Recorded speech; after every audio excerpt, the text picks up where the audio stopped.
could talk to the animals and learn their languages, maybe take an animal degree. I'd study elephant and eagle, a buffalo and beagle, a alligator, guinea pig and flea. I would converse. Well, here's a little secret. You can talk to the animals. I'm Suzan Vaughn in for Dave Congleton this afternoon with Jeff and Joan Buckingham, and we're going to be talking about animal communication. And here's the deal. They just have a different language. That's the key to this whole thing. They speak in telepathic pictures. So you send them pictures. You ask them to send the picture back to you if they get it. And if it comes back to you, then you know they got it. So if they don't do the thing, they're saying no. They're not going to do the thing that you told them to do. But some of them don't get it, so you have to tell them a couple of times. And plus, they're not always used to it. So they sometimes they start off with saying, "You talking to me?" So you have to do it a couple of times. Now, we spoke to Jeff and Joan Buckingham, who have been in San Luis Obispo for more than 40 years. They're members of the community. They're well-known members. We established their sanity right up front, mine too, hopefully, so that I could introduce you to some regular folks that have used me as an animal communicator. Jeff and Joan live off the grid on a ranch near Los Osos, off of Los Osos Valley Road. And Joan says she goes out to check on the livestock and the animals there. She now has a checklist on her little clipboard of 49 animals that you check on to make sure they're all out there and sound. Eh, Joan? I do. And right now it's calving season. So I go out maybe once or twice a day just to make sure no one's having a problem having a calf and see who's born, and we keep track of when they're born, and I write all that information down. So you really are the ranch manager out there. Is that what you thought you were getting into?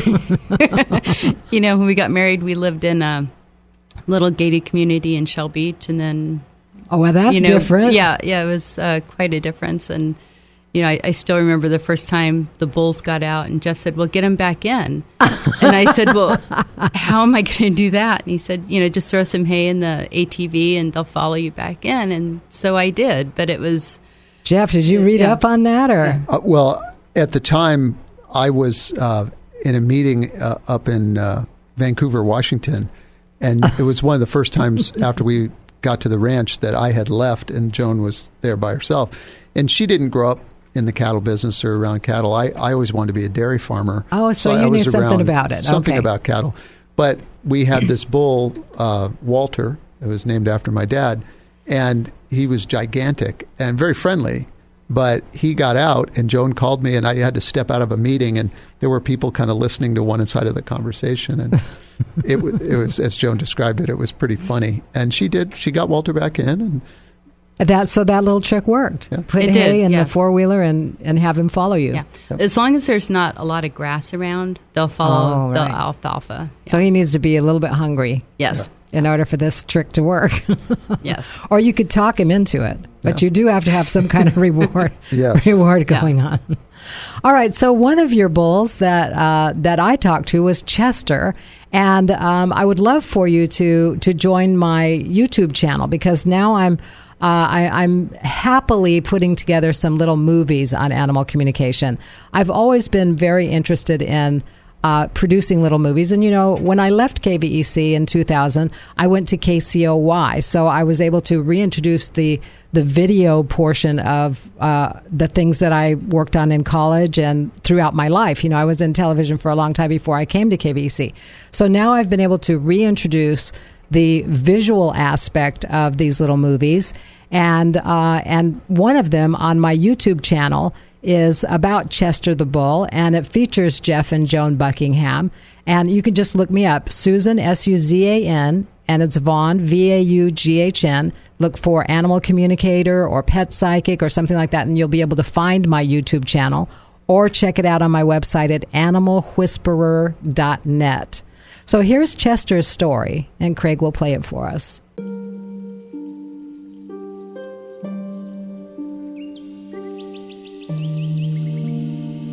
I'm always excited about the opportunity to help with a new species, and Chester the Bull was one of my first ungulates. Chester had been in a scuffle with another bull on the Buckingham farm, and the fight left him with a bad leg and hip. His people, Jeff and Joan, wanted to move him from one side of their ranch to the other, where the ground was more level, and they wanted him to know about their plans for him. When I told him his people wanted to move him to a safer corral to make him more comfortable, he asked me to show him the route. With telepathic pictures, I showed him that he would need to journey uphill and downhill to get there. The feeling he sent back to me was a painful one. He told me it hurt his hip both to go uphill and to go downhill, and that while he was willing, it would take him some time to make that journey. I let Chester know that his people didn't want to use the dogs to hurt him. Instead, they wanted the move to be as stress-free, peaceful, and nurturing as possible. Jeff and Joan thought they'd give him a whole day to make the journey, but Chester's time frame was more like a week. And that's, I think, where it's helpful to work with somebody who can really communicate with an animal like Suzan, because we have ideas that aren't necessarily the way things are going to go. Yeah. When we moved him up into the corral, that last section was a pretty long walk for him in his condition, and he made it all within just probably 30 minutes. Yeah. And he does seem much happier and is moving a lot better now. In that situation, when a bull's that big and when he's injured like that, it doesn't work to try to push him. You just kind of clap our hands behind him and say, come on, let's go, let's go. They get stubborn. And so the harder you push, the harder they push back. That's why it was so helpful to have Suzan help us kind of line things up with him, so he knew we were taking him to a better place for him to rest. And he wasn't resisting at that point. What was really nice about it was once he got into the corral, it became clear very quickly how comfortable he was within the first few days, and how easy it was for him to walk on level ground to get water and then walk to a nice soft spot to lie down. Yeah. He looked very relieved to be in there. It's like, okay. Chester loved his new corral. The three of us thought he would especially enjoy the shade of a large tree that was there, and he did, but not in the way we thought he would, because he didn't spend any time in the shade of the tree. Once again, an animal taught me the lesson that it's not what you think. When Chester told me he admired the tree, but didn't hang out in the shade of it because the sun was very healing to his hip and leg. Yes, he told me, the tree was a very nice touch, but he was happy right there in the sunshine. This is the Dave Congleton Show on AM 920 KVEC. I'm Suzan Vaughn in for Dave on this Friday, October 6th, with Jeff and Joan Buckingham, and we'll be right back after this. And I'm Suzan Vaughn in for Dave today. Dave is in New York at a wedding this weekend, so hoping he has a great time. And I am an animal communicator here in San Luis Obispo and also have an online retail business, but you can find out more about my animal communication services at animalwhisperer.net. Jeff and Joan Buckingham are in the studio with me today. They are both in business in San Luis Obispo, and Joan is in the business of running a sizable ranch with close to 50 animals out in the Los Osos area. Jeff has been involved in telecommunication and lots of other service industries here in San Luis Obispo, including service through the Rotary Club, the Cuesta College Foundation Board, and others, the Farm Bureau Board. So he's very involved in our community. And they're also clients of mine. They have called me about different livestock issues they've had, different animal issues. And Joan was mentioning that she was a student at one of my classes that I used to teach out at Cuesta College.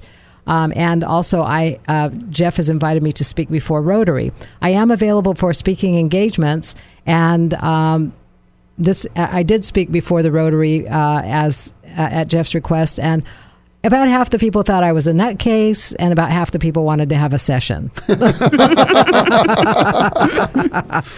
the speaking was okay, wasn't it? It was great, and I thought the way you approached it at Rotary was great. You approached it, kind of from an academic perspective about how telepathic communication has been used for many, many years in lots of different ways, not just with animals, but with people. And, it was interesting, when you offered to people to bring up pictures of their animals, a long line formed very quickly. Yeah, there was a long line. And people really appreciated it. Yeah, so if you have a service club and you're looking for an interesting speaker, check me out at animalwhisperer.net. It is a very interesting use of telepathic communication, and it's interesting that we're all in communications, really. Yeah. Different kinds. It's, for me, I've had animal friends, my whole life. Mm-hmm. And I always dreamed of being able to communicate with them. Mm-hmm. And so that's what was so wonderful when Joan went to your class and introduced us to you, that, especially now where we have all these animal friends that we're with all the time, and there are these perplexing situations that come up. Mm-hmm. And, you as a human, you kind of pick the way you're going to do it, and there it goes. And I've always wondered, I wonder what they think about what we're doing here, mm-hmm. or why I want them to do, go left and they want to go right. I wonder why that is. Mm-hmm.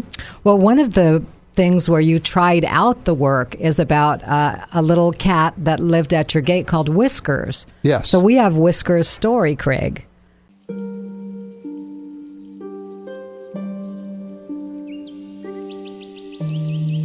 In the late 1990s, Jeff and Joan Buckingham acquired a ranch, and with it, a cat by the name of Whiskers. And she was wild, and we had never been able to touch her or approach her very closely. And her name was Whiskers. She was white, and she would hunt constantly. We would see her across the fields, this white spot out there hunting, and she was so fierce and so independent. It's a calico too. Yeah, so white, she had a little brown on with her, a but little brown mostly and white. black, and she was beautiful. And I always wanted to be able to pet her. And after many years, I asked Susan for some help with that, and Susan had suggested using a stick when I was feeding her, and she had by that time started living down at the gate on a big rock, and so I would bring food out to her every day. And Susan suggested using a stick to just gently pet her as an extension of my hand, and then after a while, if things went okay, I could actually start to pet her. And over a course of a couple of weeks, that's exactly what happened. And I loved coming home in the evening, and after wanting to be able to pet that cat for all those years, I would pull my car up and get out and pick up a can of food, and here would Whiskers would come running around the corner and jump up on the rock, and she would do the figure eight while I would pet her. Like many cats, Whiskers was ultra-sensitive to the electrical energy coming from the human hand. Jeff's use of a long stick was just what she needed to be able to make the connection. She's one of my fondest memories of my animal friends out here.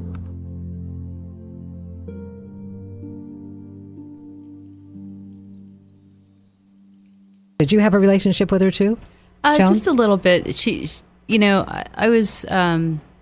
really liked Jeff more. Okay. I think. Which is unusual. Yeah. Jeff was really working on that relationship. Yeah, I mean, that was definitely his cat, and he loved that time he spent with her, and she knew me for food. It's like, because I used to carry this case of cat food in the back of my car, so that I could always just feed her on the way in or out, and she knew that I had that, and she would come running over for that. So you could see her well on the hills because she was white. Oh, yes. Yeah. Oh, yeah. You could see her a mile away. Yeah. So she's very capable. She wasn't out there. a big cat. She was on the smaller side. Oh, but she was tough. Yeah. Oh, she was tough. Yeah. And I remember one time we were watching her, and we saw a couple of coyotes kind of coming along the hillside. We saw her. We thought, oh, my God, this is it. Yeah. Because there was no trees for her to climb. Nothing out there. And she just hunkered down, just ducked herself down in the grass and held still, and the coyotes walked right on by. Oh, my goodness. And she was fine. Guess they weren't hungry. So animal communication gave you a little bit of insight into how to handle Whiskers, how to get what you wanted out of it, which was you wanted to be pet. You wanted to pet her a little bit. Yes, absolutely. And more than pet her, I wanted to get to know her. We'd been on the ranch together for almost 15 years, and I'd never been able to get close to her. And so after I communicated with her, and I also gave you the stick technique, right? Did things seem to change? Oh, yeah. I was able to walk up and pet her in less than 2 weeks. Okay. Of going from completely wild to really kind of running up to greet me was that period of time. It was unbelievable. Yeah. I look at pictures of her and just I remember her. She was such a wonderful cat. That's wonderful. Well, a couple of other stories that we have that happened at the ranch also happened right after the communication. So it's pretty hard to deny that something happened that changed the relationship with the people and the animals on the Buckingham Ranch. We'll talk a little bit more about that with Jeff and Joan on this edition of the Dave Congleton Show here on AM 920 KVEC. I'm Suzan Vaughn in for Dave Congleton on this Friday, October 6, 2017. Glad to be here, and thanks to Dave for letting me sit in today. I'm an animal communicator. I also have an online business here on the Central Coast. And my guests today, Jeff and Joan Buckingham, who live on a ranch out in Los Osos. Jeff is very involved in the telecommunications business in our county, and Joan is involved as well with all kinds of service club backup for Jeff, and not to mention the running a ranch that has 49 animals on it. The Buckinghams have been clients of mine for a while now. I've spoken to a lot of their animals, and they graciously agreed to be in a couple of little movies about animal communication because it's kind of a new phenomenon. It's something that a lot of people don't know about. It's my contention that it will become much more commonplace. And one of the reasons is because it works. It works in a lot of cases, and it really enlightens you about the animal's perspective, which can be very different than what you think. They're always surprising me about what they tell me. They make me laugh. They make me surprised. They really come up with some stuff that I couldn't come up with on my own. And I think that's the experience of the Buckinghams as well. Yes. Absolutely. Yeah. They come up with some different things. Now, one of the animals that we talked to at the Buckingham Ranch was Ken the rooster. Ken was a really interesting case for all of us because, first of all, we were putting our human desires on Ken, and he had a whole different perspective on, for one thing, personal freedom than we did. So we were all kind of surprised about what he said. But he was also an animal that responded immediately to the animal communication and changed his behavior. So let's hear Ken's story, Craig.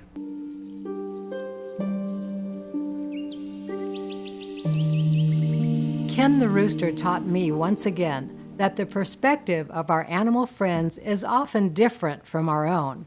Jeff and Joan Buckingham called me first about Ken because his enthusiastic crowing was so loud it was disrupting their daily life.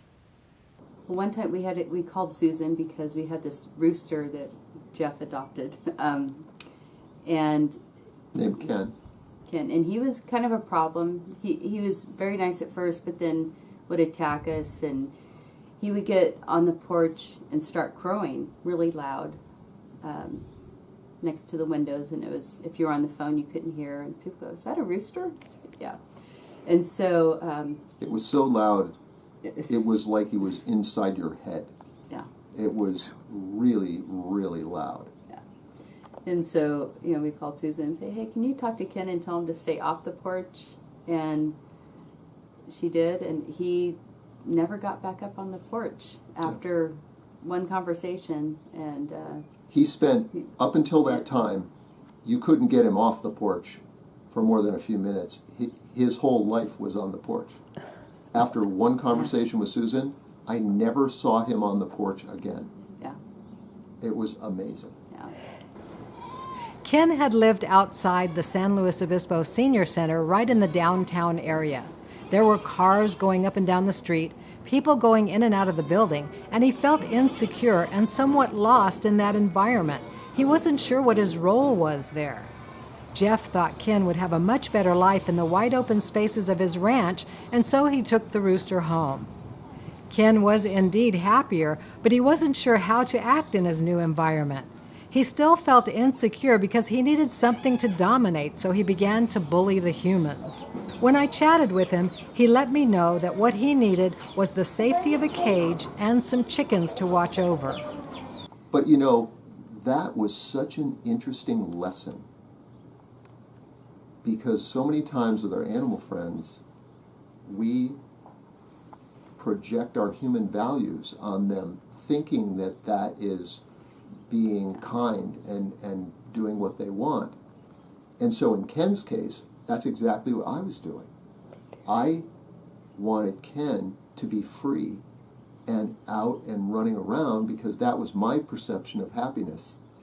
And what we've discovered working with Suzan is that Ken was much happier in a cage where he felt safe. Yeah. And I think it's important when we're working with animals to try to put ourselves actually in the position of an animal. And that's where I think having the ability to take advantage of an animal communicator like Suzan is really helpful, because we just don't always know what our animal friends want.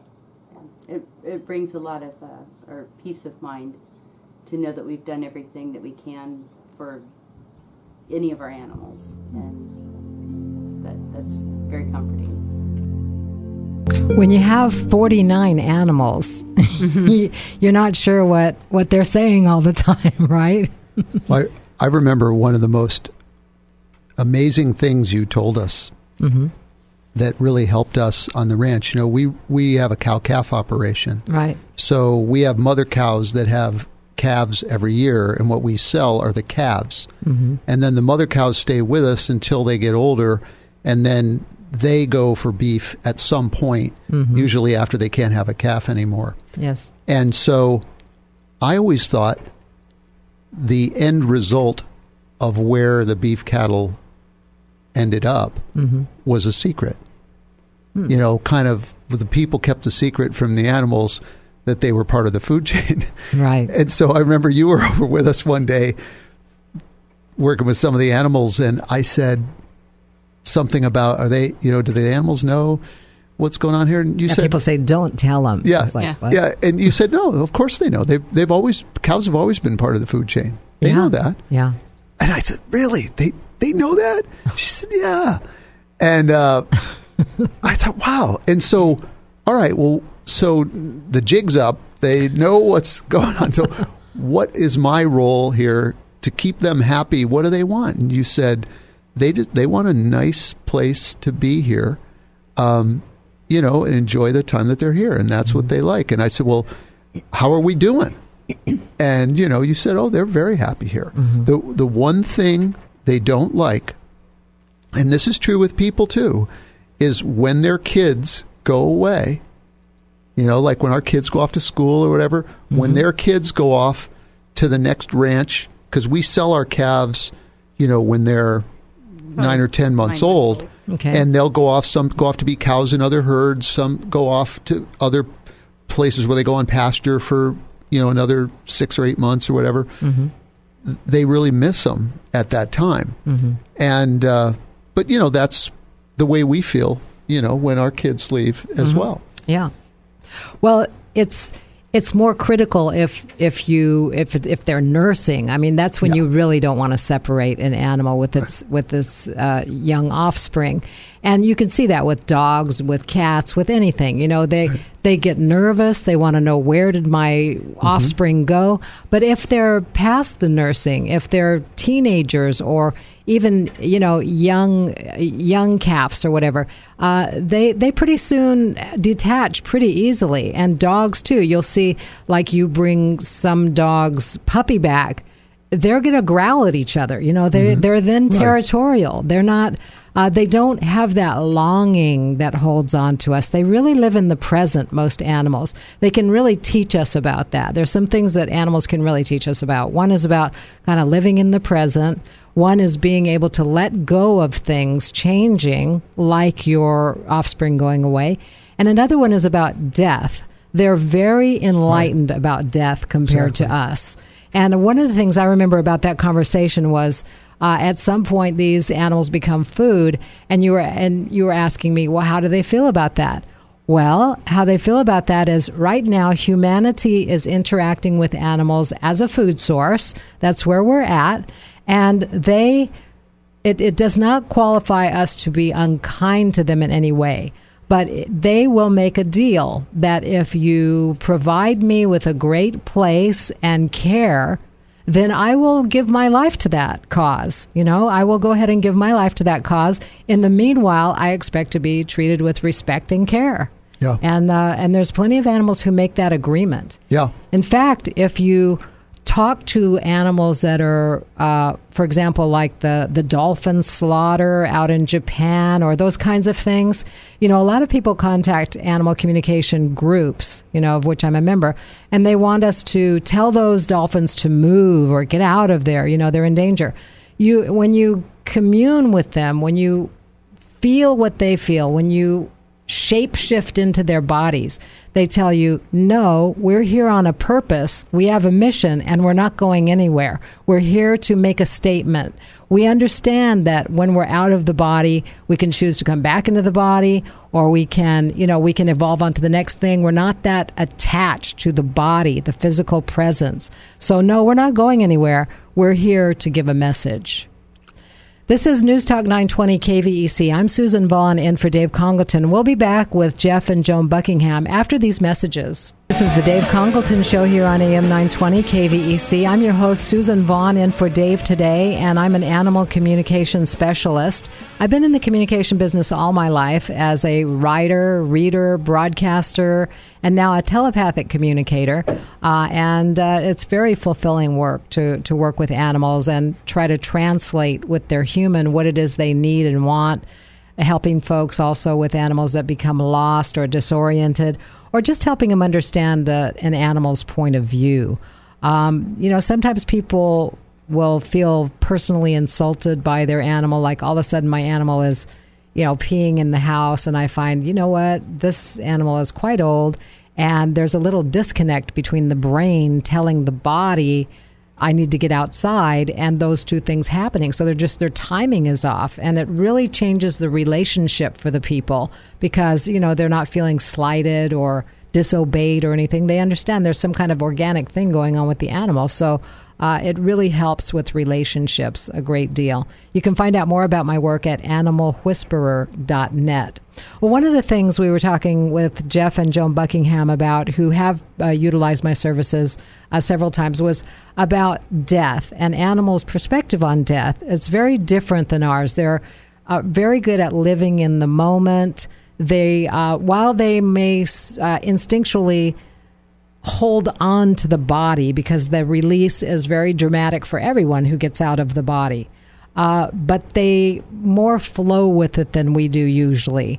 And, one of the conflicts that I have sometimes is that I will be talking to an animal that's passed over for a client, and here I'm seeing this beautiful, radiant form that is just beautifully sound, no pain, full of joy. And I got a grieving person standing in front of me who's feeling terrible about the loss of their animal. So it's a little bit of a conflict for me sometimes when I can see, how beautiful death can be. Right. So you guys may have experienced that too. Well, I think that revelation for us was very helpful because, we have a lot of animals. And so, we have a lot of animals who live with us, and then they don't live as long as we do, and they pass on. We have a whole graveyard of dogs and cats, and we've had lots of other animals. The goal for the cattle is, of course, not to have them die in the ranch, but some do. Yes. And sometimes we need to put them down if they're suffering.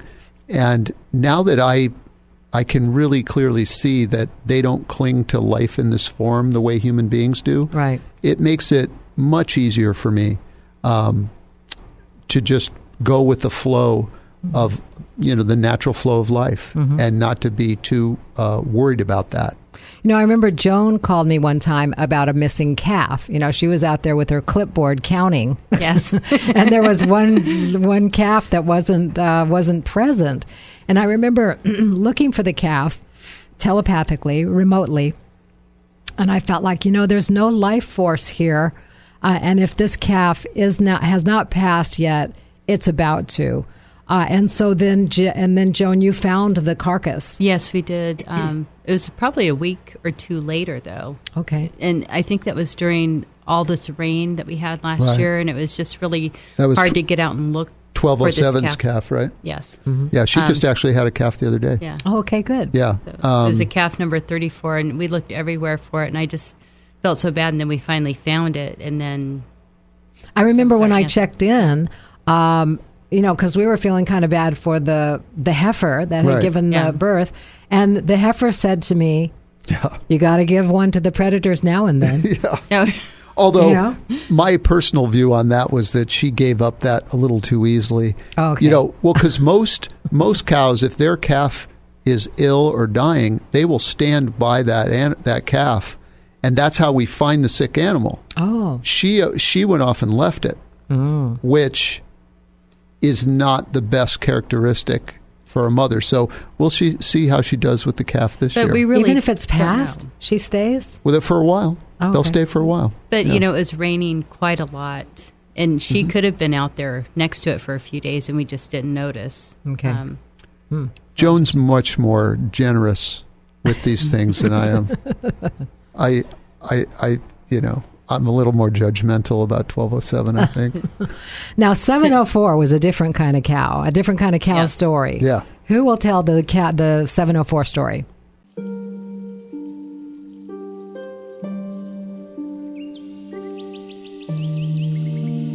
On a beautiful ranch in Central California, new life had begun on a perfect spring morning with the birth of a calf to cow number 704. The little heifer was born into the family of cows that called Jeff and Joan Buckingham's ranch home. As was his custom, Jeff gave the little calf a kiss on the head, which startled the newborn and sent her running. Jeff went over to kiss it and welcome it into the world. I like to kiss new calves. And the calf got scared, shot up, and ran through our fence, across the street through the neighbor's fence, and disappeared. Cow 704 ran after her new calf at full speed, but soon became confused. She soon turned around, returning to the last place she had nursed her newborn calf. And where cattle are drawn to with their calves is the place they last nursed the calf. And so if something gets lost, they don't go to where they saw the calf, they go to where they last nursed the calf. So that's where the challenge came in after we looked at the neighbors for the calf for a while and found nothing. Like 5 hours we looked. Normally, Jeff said, if they had taken the cow over the fence to the neighbor's ranch and let her go, she would have focused back toward their ranch, toward the area where she had last nursed her newborn. And that's why they called me. So Susan talked to 704, and her idea was to load her up in the trailer, take her over there, and look for the calf. And so what Susan really helped us with in this situation, there were two big things. One of them is getting one cow by herself into the corral and then into the trailer can be quite an ordeal. So after Susan talked to 704, she literally, I walked behind her, Joan opened the gate, the cow walked right across the barnyard into the corral, literally turned around and walked into the trailer with no prompting from us. Yeah, which was amazing because she's not one of the friendly cows that we've trained from the fair or anything. No real human interaction other than feeding and the regular herding around. And so she was very calm about it too, and just walked in. It's like, okay, let's go. So we took her across the street and let her out, and it was amazing. She started like sniffing around like a dog, kind of like under bushes and just like looking for her calf, which was, it just blew both of us away. And then because that was uncharacteristic. That the normal behavior would have been to look around, run back to the fence, and wait.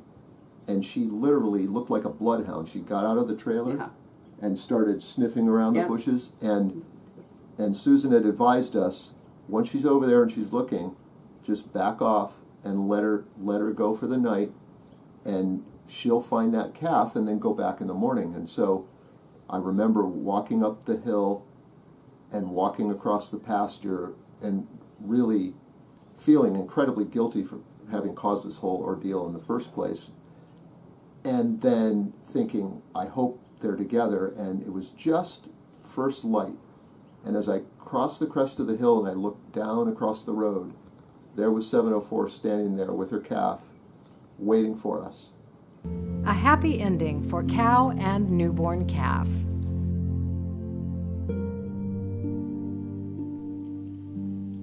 That calf is worth about $1,000 by the time we sell it. So my fooling around and kissing the calf could have cost us big time. And hey, I was a lot cheaper than that. Absolutely. It was a bargain. It was a bargain. Plus, we learned something. Yeah. Animal communication starts at $44 for a 15-minute session on the phone. So you can get a lot out of 15 minutes. Jeff and Joan Buckingham have been my guests. Thank you so much for joining me. We really enjoyed your stories. It's always fun to be here with you, Susan. Thank you. I'm Suzan Vaughn. Thanks again to Dave Congleton. Coming up, it's Mila Labar.